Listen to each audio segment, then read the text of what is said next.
is the disseminations. We will be going with interview. Okay. Okay.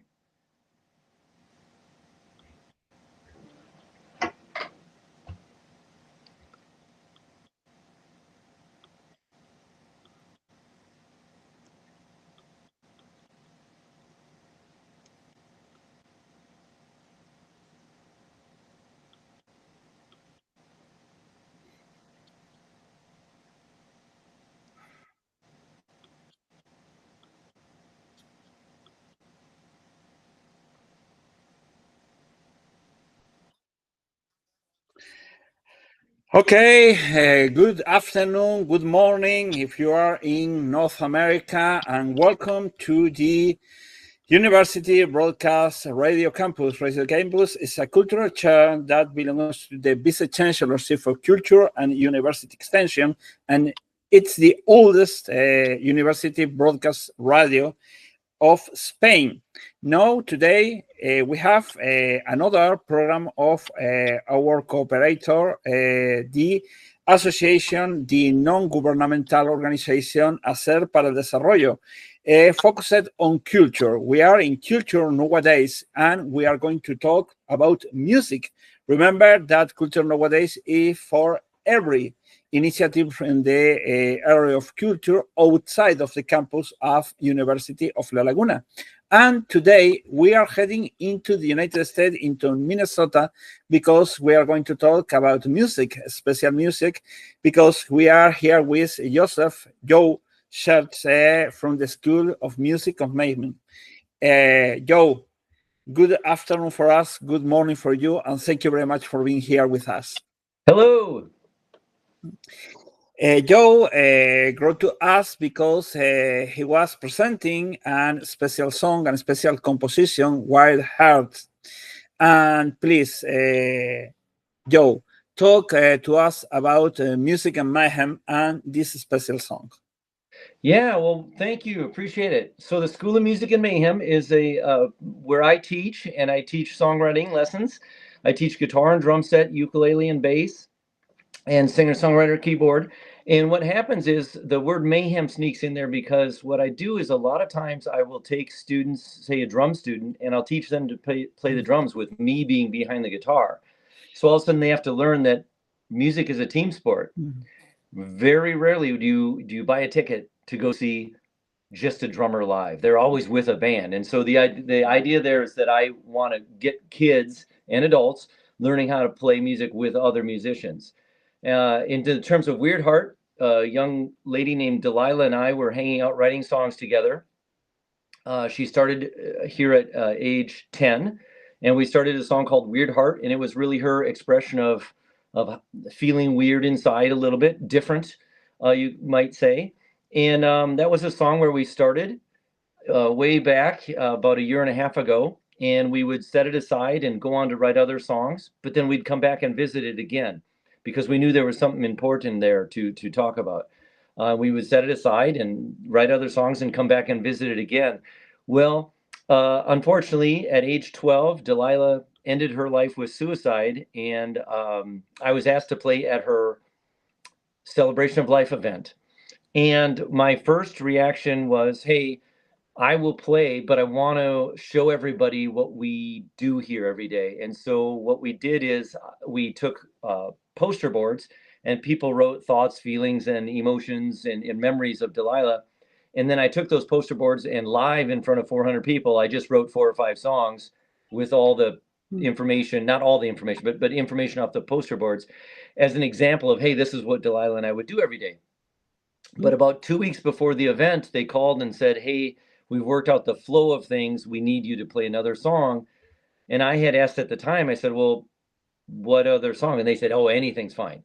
And I knew anything wasn't fine, but I also knew somewhere deep inside, I'm like, I'm not going to play Amazing Grace or Hallelujah. You know, that anybody can do that. I want to do something special. So I dug deep in my archives, and I knew Weird Heart was sitting there needing to be finished. It was something that Delilah and I had worked on for the past year and a half. And I knew it needed to be finished. So I dug deep and started to channel my inner Delilah and figure out how I could wrap up some of these sort of corners that we had painted ourselves into in terms of the song and how to finish it up. And so, given 2 weeks of that, I had to work hard to finish this song. I played it at her end of life celebration. It's not a sad song. It's not a funeral song. It's just a song about how she felt, saying, "Hey, I feel funny inside." And then after the celebration of life event, we saw that her birthday was coming up on September 13th, and the idea got planted somehow of, boy, if I could really finish getting all the paperwork finished up for ASCAP, and the process worked out that way, and finish recording it by then, maybe we could release it on what would have been her golden birthday, her 13th birthday. But here's the interesting thing. Her mom then found one of the sheets of paper on a notebook, handwritten, scribbled in kids' writing, some of the lyric content that we were working on together. And it was all crumpled up as if she was throwing it away. But her mom found it and brought it to me. And in there, I was able to comb through, and I found a couple lines that we had worked on that I had forgotten about. And so once again, then I sat down and rewrote some of the verses and a part of the bridge to kind of bring it back full circle to where we had started a year and a half ago or so. Anyway, so it got finished up and we released it on her birthday, and her voice is on it. It's an amazing sort of piece of being able to remember a beautiful person. So we are talking about a co-authorship work. Yeah, absolutely. We wrote it together. Some of it posthumously, some of it while we were in the same room at the same time, singing the same feelings. Because that's one of the passions is with songwriting, is to try to get. I try to set up a rule book that there are no rules. If you need to say something, anything at all, let's get it out. It doesn't mean that some of those emotions or some of those feelings, it doesn't mean they'll make great songs or great lyrics, but it means you get to get them out, sort of almost therapeutic in a way. Anyway, so Delilah and I would do a lot of that, where she would share a line and then I'd share a line. We'd kind of bounce the tennis ball back and forth lyrically a little bit. And in that process, then we had developed some things that maybe we wouldn't have developed had we been just doing it in a vacuum by ourselves.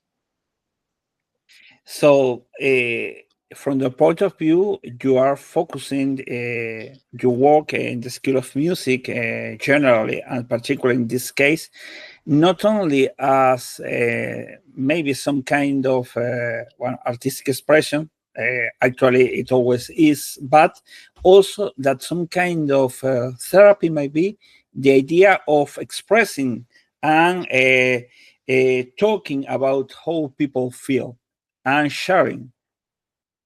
Yeah. So many people get caught up thinking that they have to write a hit song.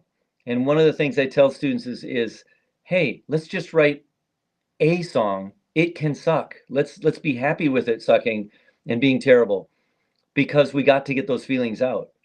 We have the opportunity to do that. There's plenty of time later, if that song turns out great, to make it even better and turn it into something that approaches that idea of a hit song. But just the idea of writing a complete terrible song is fine, and often can be therapeutic by just letting out those ideas and feeling satisfied about it. Oftentimes, much like it is just to say, hey, we talked it over with a friend that maybe you're having a problem with, but maybe the friend's not here and you can sing about it and it feels great inside. Do you think that, for example, Well Heard and the history inside its creation could be help other people? For example, Delilah's relative, but also people that could be feel in the same situation. That's some kind of preventive medicine. Yeah, I would hope. In both, in kind of two directions there. One is, her family is obviously heartbroken of what happened, but they've expressed to me that, wow, Delilah finally got to do what she's always dreamed of doing. And she's, so now via streaming services, she's in 250 countries around the world. And that song will outlive me. In other words, it's out there forever. And so they're also pleased with the fact that she gets to leave a legacy behind, something that she really never would have realized at age 12, that now she has a legacy out there contained in Weird Heart. The other piece of the puzzle I think is important for kids to understand is that it's okay to have a weird heart. It's okay to feel feelings that maybe you don't feel like everyone else looks like they feel. And maybe some of the people that look like they've got it all together don't really have it all together inside either. And it's just okay to feel funny inside. And instead of dreading every day with that funny feeling, let's learn to celebrate that and let that become who you are. Mhm. In some aspects, when you sent us this mail about the history of the song, the first case it came to our minds was the history of another North American author, John Kennedy Toole, his novel A Confidence in Dunes, that was a success in after the same situation of Delilah. You have exposed the idea, okay, authors, everyone will depart, will pass away, but works are forever. Yeah. Yeah. I'm amazed at the idea that, especially getting over to Europe and seeing some of the statues and carvings and architecture that outlasted the author of those pieces. It's amazing. Um, Obviously, hit songs that the Beatles wrote will live on for centuries. There's artwork that when important grabs the culture and sort of takes a life of its own. But even small pieces like from a 12-year-old that can live on forever. And the idea that maybe Delilah can save someone's life. I don't know. Maybe Weird Heart can mean something to somebody. That's important work. And focusing on the work, how could you define the style of Weird Heart? That's a great question. I always tell my students, I said, don't write with a genre in mind. Just let the song be its own thing. Let other people figure out what your genre is. Because I think genre is a little bit like painting a box and saying, well, those words aren't allowed, or those styles aren't allowed, or maybe that particular instrument isn't allowed. And so I don't paint with any box in mind at all. I say just paint the song. Let everything happen that needs to happen in the song. And that might include a few words your parents don't want you to know. but but go ahead and put it in there, and we can always work out the, oh, maybe there's a radio edit that needs to happen later. But initially, don't worry about genre, don't worry about style, words or anything. Let's just put true art on the page and see what happens. And where can people find Weird Heart? Because we are living in a globalized world. So, for example, national frontiers don't matter. So, for example, is the song is in what, for example, platform we can find Weird Heart, and how can find it? Yeah, I love the question. We live in a global age. We really do. And the fact that I get to talk to you halfway around the world is an amazing thing. So, Weird Heart is on all the streaming services: Spotify, Apple, Amazon Music, YouTube Music, Pandora. It's in 250 countries around the world. One thing is really interesting to me, being a singer songwriter for decades, is that in the olden days, it would be we'd make a cassette and try to hand it out to as many people as we could. Boy, have things changed. I'll get a report from Spotify or Apple, and I try not to look at them, but every once in a while I'll glance at them and I'll be surprised because it'll come up and it'll say, wow, somebody in Singapore just listened to one of your songs. Like, what? That's crazy. It's around the world. So all you have to do is type in 2 words, Weird Heart, and it is really really easy to find. And please share it as far and wide as you can, because it's an important song.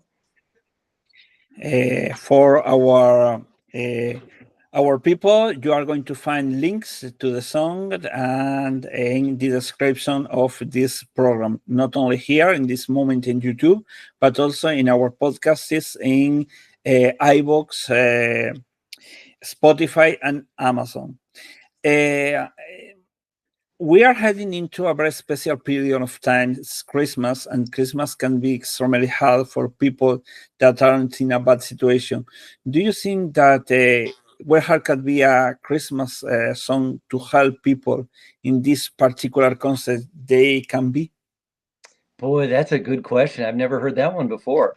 Mm. Boy, Christmas can be an amazing time, but also a very stressful time for people. It's very interesting, isn't it? It's got this duopoly piece of the puzzle there. Yeah, I would hope. I guess I would say at any time of the year, just knowing if you feel you have something different and odd to offer the world, celebrate that. Don't let it be a stressful thing. Let it be celebrated that you get to be you. So, Joseph, Joe, thank you very much for being here with us. And you will be always very welcome here to talk about music, about your future projects. And from Radio Campus from the University of La Laguna in Spain, we hope you and we have a great success.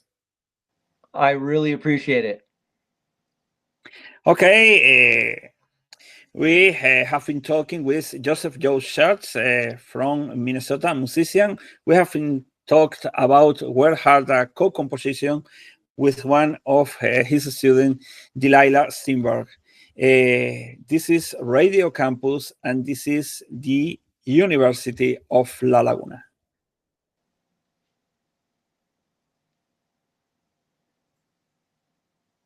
Okay, we finished. Yeah. And I will share with you the file. You can